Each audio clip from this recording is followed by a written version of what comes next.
一个小男孩钻进死去鲸鱼的体内，为的是将里面的精油一桶桶捞上来。在上个世纪初的美国，他们用精油做燃料，一小瓶就比你打1个月螺丝的钱还多。不仅如此，人们将鱼肉和皮下脂肪分离出来，切成块扔进锅里熬制，最终他们能从一头鲸鱼身上提取出上100桶精油，但离他们2000桶的目标还相差很远。而且因为人类过度捕鲸，南大西洋已经很久看不到鲸鱼的影子了。于是船长决定去太平洋碰碰运气。然而他们在太平洋上漂浮了整整1年，不仅没看到鲸鱼，连储备的粮食都快吃完了。没办法，渔船只好停在附近的港口，用精油和当地人换取食物。在这里，他们碰到了来自西班牙的捕鲸人，他们说吃到附近的外海渔场有成百上千头鲸鱼，一天就能装满3000桶精油，简直就是捕鲸手的天堂。然而这种地方往往也是危险重重。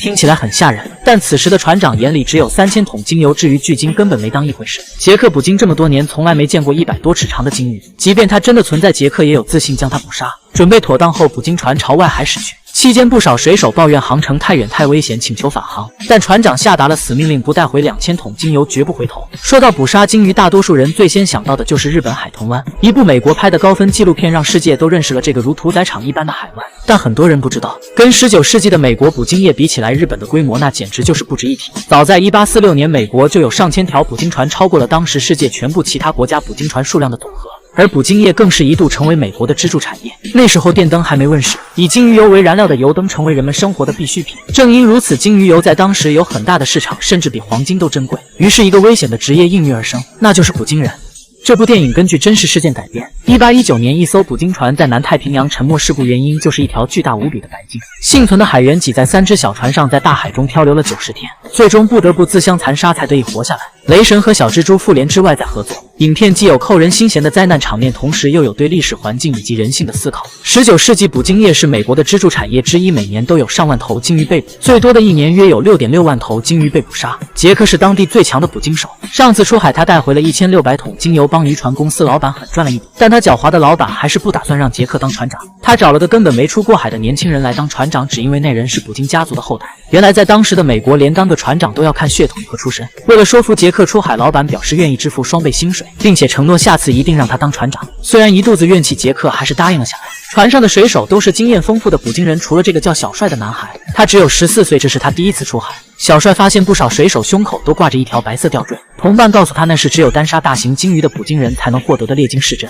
代表着捕鲸人最高的荣誉。而杰克一个人就拥有3条猎鲸市镇。出海钟声敲响，杰克下令扬帆，但就在这时，因为水手操作失误，帆布被死死缠住，如果不及时解开，势必会影响船只的平衡和速度。没经验的船长遇到这种突发情况，明显有些手足无措。杰克见状，马上脱掉外套，沿着舷梯迅速爬上桅杆，手起刀落，船帆立马散下来，渔船得以顺利出海。杰克的果敢在水手们心里立下了威信，但同时也让船长脸上有些挂不住。晚饭后，杰克来到船舱给水手们安排工作，突然注意到角落的小帅不太对劲，看上去是晕船了。于是他带小帅来到甲板上，二话没说，直接将其倒挂在船外。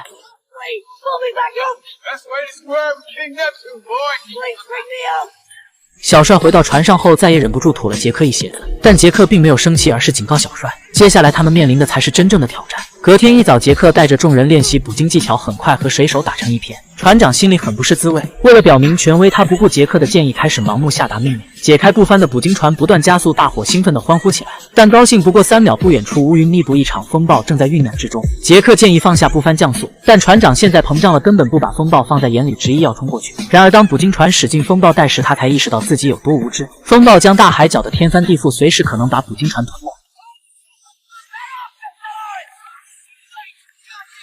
风暴不仅没有减弱，反而不断加强，捕鲸船被吹得严重倾斜。杰克和舵手反应迅速，一刀斩断绳索，才将捕鲸船摆正过来，成功驶离风暴带。而船长虽然干啥不行，但甩锅第一名，不仅对此毫无歉意，反而直接把锅甩给杰克，说他疏于管理，差点害死所有人。杰克没有争辩，转身离去。隔天一早，守望的水手发现海面上冒出一条条水柱，拿出望远镜一看，西班牙水手果然没骗人，这里至少有几百条鲸鱼。众人欢呼着放下小艇，朝鲸群驶去。或许是太久没干活的缘故，捕手们扔出的鱼叉竟然全部落空，只能看杰克的了。然而就在杰克准备出手时，海面突然升起一片巨大的尾鳍，直接掀翻了小艇。等众人浮出水面后，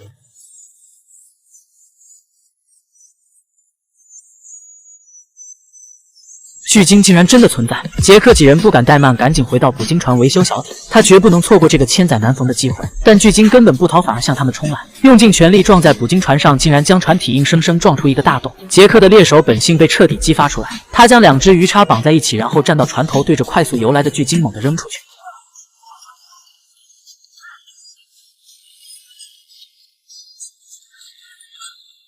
受伤的巨鲸以极快的速度往海底深处游去，没一会绳索绷直，硬生生将桅杆拦腰斩断。巨鲸成功逃脱，捕鲸船彻底损毁。众人赶紧将食物和贵重物品搬上小艇，打算弃船而去。但木桶里的精油留在地上，遇到明火，瞬间引爆了大船。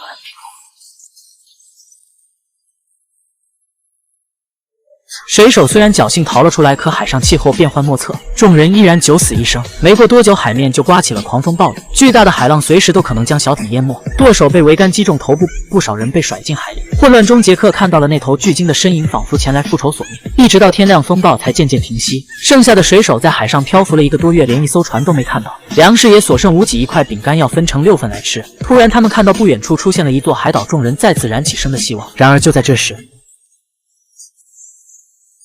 巨鲸像一个幽灵杀手再次出现，将其中1名捕鲸人活活拍死后，便又消失得无影无踪。其余的水手被海浪冲到陆地上，侥幸逃过一劫，但寥寥孤岛想活下来又谈何容易？1个月没吃什么正经东西的他们，捡起地上的鸟蛋连壳一起塞进嘴里。杰克从浅滩捞几条鱼直接生啃，小帅张大嘴巴乞讨岩石留下的淡水。在这座与世隔绝的荒岛上，几乎没有动物栖息于此，水手们只能点火烧烟，祈祷会有船只经过。但当杰克看到山洞里的骸骨时，他当场崩溃。这意味着船只经过这里的几率微乎其微，继续等下去，这也许就是他们的明天。是重回海上，还是就地等待救援？杰克和船长决定坐船离开。舵手伤势逐渐加重，他知道自己去哪都是一个结果，所以决定留下。舵手和杰克从小就一起航海，他们从没想过会以这样的方式分开。杰克向对方保证一定会回来接他回家。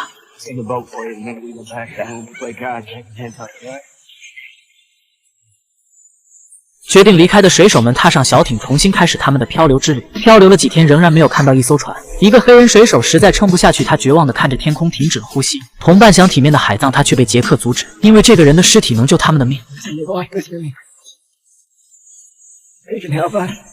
另一边，船长4人也饿到极限，必须进食才能活下去。于是4人用抽签的方式决定谁会成为食物。船长中签命令表弟杀了自己，他扶着表弟的手，把枪抵在头上。然而下一秒，又过了几天，杰克在睡梦中被叫醒，原来那头巨鲸仍然不打算放过他们。愤怒的杰克接过鱼叉，决定和巨鲸决一死战。当他看到巨鲸身上插着断掉的鱼叉时，杰克愣住了。这一刻，他突然意识到自己并非受害者，而是加害者。鲸鱼从来没想过伤害人类，反而是人类为了私欲大肆的屠杀鲸鱼。巨鲸见杰克没有敌意，似乎感受到什么，也停止了攻击，转头向大海深处游去。后来，杰克和船长的小艇被海浪送到智利的外海，当地人将他们救下。经过的商船将几人带回了家。杰克和妻子紧紧相拥。时隔几年，他终于见到了自己的女儿，但重逢的喜悦并没有持续太久。还没走到家，杰克就被船老板抓去问责。得知是鲸鱼摧毁渔船后，老板希望杰克能隐瞒真相，因为如果这件事传出去，恐怕就没有人敢去捕鲸了，投资商也会撤资。如果杰克能答应，可以拿到一大笔钱，还能成为受人尊重的船长。但杰克想都没想就拒绝了，还让船长不要忘了兄弟们是怎么死的，他又是怎么活下来的。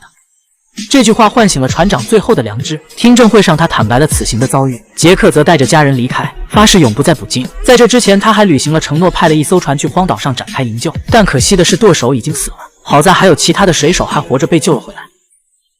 鲸鱼是哺乳动物，繁衍速度慢，人类大量捕鲸导致全球鲸鱼数量锐减，海洋生态遭到严重破坏。这一情况在1879年电灯问世后有所缓和，但时至今日，仍有国家打着科研的幌子，使捕鲸禁令为无物，明目张胆的捕杀鲸鱼，即使血色染红海水也无动于衷。万物皆有灵，不是不报，是时候未到。正如根据这起海难创作的名作《白鲸记》中写下的这段话，人类的这种态度无疑是对他的挑衅，所招致的也无疑是毁灭。